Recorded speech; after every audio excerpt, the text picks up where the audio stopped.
Good evening and welcome to Poland Daily. I'm Nicholas Richardson and this is the news. Last night, Russia again fired Iranian-made drones towards Kyiv. Their targets were critical infrastructure facilities. Ukrainian soldiers managed to shoot down 30 of them. Meanwhile, the entire country is struggling with the effects of Russian shelling, the most difficult situation being in Bakhmut. President Volodymyr Zelensky arrived in the city today. Today, President Volodymyr Zelensky visited Bakhmut, located near the front line, to boost the morale of the fighting soldiers. Although Russian forces outnumber them, the Ukrainians are much more motivated to fight, so the Russians are opting for long-range attacks. Yesterday, the Kremlin targeted dozens of combat drones at Ukraine's critical infrastructure. I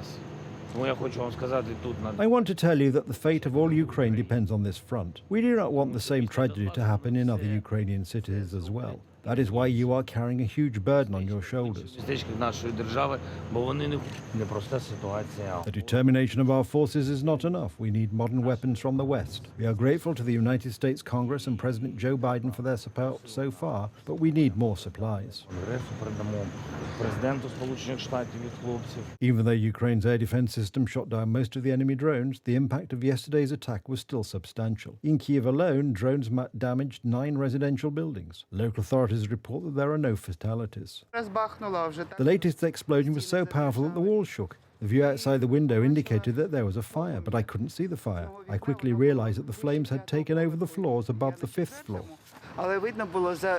Russia has been using combat drones in Ukraine for weeks. Meanwhile, Antonio Guterres continues to refuse to send delegates to Kyiv to determine their origin. The United States accuses the United Nations Secretary General of succumbing to Russian threats because the failure to do so is hampering the investigation. Ukraine reported evidence of Iranian-origin drones being used by Russia to attack civilian infrastructure. Other countries, including the United States, have since supplied the UN with additional information and analysis regarding this violation.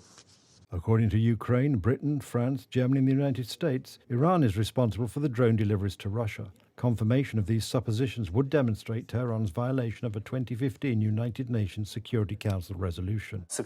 What the UN administration is doing is unacceptable. The impunity of Iran and Russia is leading to an intensification of actions. This is a violation of Security Council resolutions and a threat to international peace and security. The United Nations must justify its decision.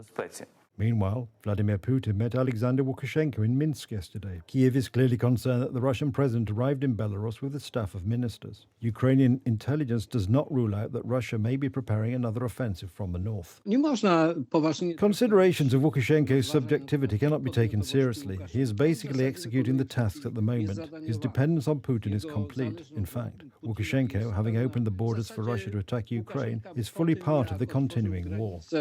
At a press conference after the Minsk meeting, Vladimir Putin said that Russia is not invading the sovereignty of Belarus. According to the United States, this statement contradicts Russia's actions. President Putin, at the same time, since the earliest days of this conflict and in the weeks preceding this conflict, we have seen the Lukashenko regime essentially cede its sovereignty, cede its independence to Russia.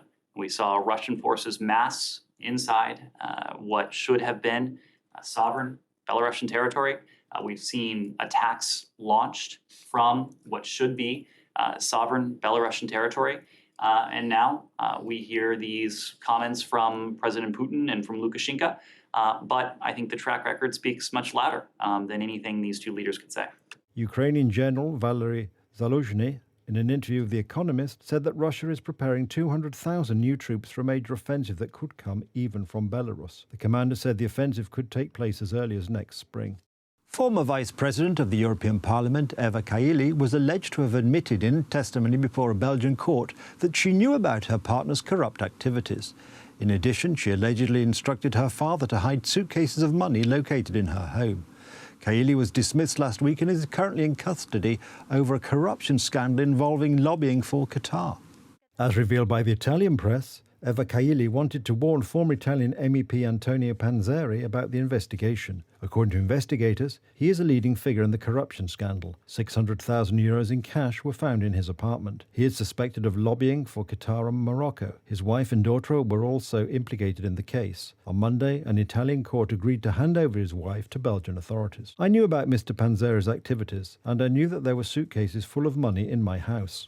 Eva Kaeli faces charges of money laundering, corruption and participation in a criminal group. A total of €1.5 million in cash has been seized by police in at least 20 raids on homes, offices and hotel rooms in Belgium, France and Italy as part of an investigation into alleged corruption and money laundering, most likely involving Qatari representatives. The investigation against a Greek MEP is being conducted simultaneously in her home country and in Belgium. In Greece, she faces up to 15 years in prison. In Belgium, the criminal code provides for much lighter penalties, from 3 to a maximum of 5 years in prison. In addition, Greece has frozen assets of the MEP and her immediate family. It is associated with the second largest political group in the European Parliament, the Socialists, who are regarded here as such mentors who want to instruct everyone. It turns out that corruption has reached this party.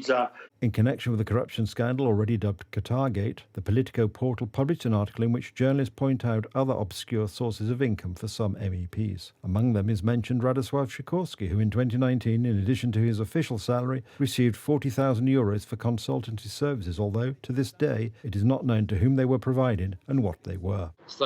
He stands, in my opinion, at the wall at the moment because he either reveals who he was consulting, to whom his advice was necessary, who valued his advice so highly, or he should leave politics immediately. What is happening in Brussels shows the utter collapse of the EU institutions, points out the editor-in-chief of Gazeta Polska Codzienna, Tomasz Sakiewicz. Representatives of the ECJ were entertained together with the representatives of the EC by the lobbyists who rented the castle and gave lavish parties. After all, this was a mere form of bribery and should have been followed by the resignation of the European Commission and the ECJ. And all that happened was that the penalties on Poland for the alleged lack of rule of law escalated. The European Parliament has decided immediately to suspend all work on legislation related to Qatar, air travel agreements, visa liberalisation and also planned visits until the Belgian investigation is completed. President Andrzej Duda, together with his wife Agata Kornheiser Duda and Minister of Defence Mariusz Błaszczak, took part in a Christmas meeting with soldiers and officers of the uniformed services in Rzeszów. The President thanked the officers for their dedication to the homeland. In turn, the First Lady, in making her wishes, expressed the hope that the coming year will bring peace to all. You have all shown how admirably you are able to carry out your tasks, with what extraordinary devotion you are able to serve your homeland, that Poland and those who live in it, we, as well as those who come to it and those who need help, can count on you. Also, when you are soldiers serving outside the country, bringing peace and security. Just as our soldiers serve today, our police officers in contingents, our border guards also serve in the same way, helping in various places, for example as part of missions carried out by Frontex. We thank you all for this with all our hearts. Many of you will not be able to spend Christmas with your families. This is especially true for all of you who serve on missions, so I wish that you could at least be connected somehow with your families. But most of all, that this Christmas would pass, despite everything, in a very friendly and cordial atmosphere, and that you could at least for a moment breathe, rest from these daily duties. But most of all, that this Christmas will bring you and all of us hope and faith so that this next year will be a better year than the passing one and will bring us, above all, the much-needed peace.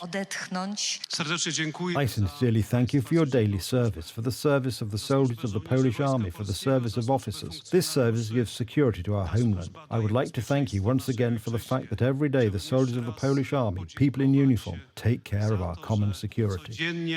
Although it's been more than 3 months since the death of Queen Elizabeth II, her image is still present in public places and on everyday objects. However, this will change over time. Today, the Bank of England unveiled new banknote designs featuring the image of King Charles III. They will go into circulation in mid-2024. Apart from a change in the image of the monarch, which has been placed on the front in a transparent security window, the new banknotes differ little from those currently in circulation. The backs of the banknotes will still feature images of Winston Churchill, Jane Austen, William Turner, and Alan Turing. Once the new banknotes enter circulation, the existing ones will still remain in use. In accordance with the will of King Charles III, the new banknotes will be introduced gradually, in quantities, to replace the worn-out ones. The overriding goal is to be mindful of the environment. There are currently about 4.5 billion banknotes in circulation, issued by the Bank of England, with a total value of about £80 billion. Portraits of Queen Elizabeth II first appeared on British banknotes in 1960. However, the Queen's image did not appear on banknotes issued by banks in Scotland and Northern Ireland. That's the news. Thank you for watching. Stay with us for the weather, Poland Daily Business and more programmes. But from me, it's have a good night and a better tomorrow.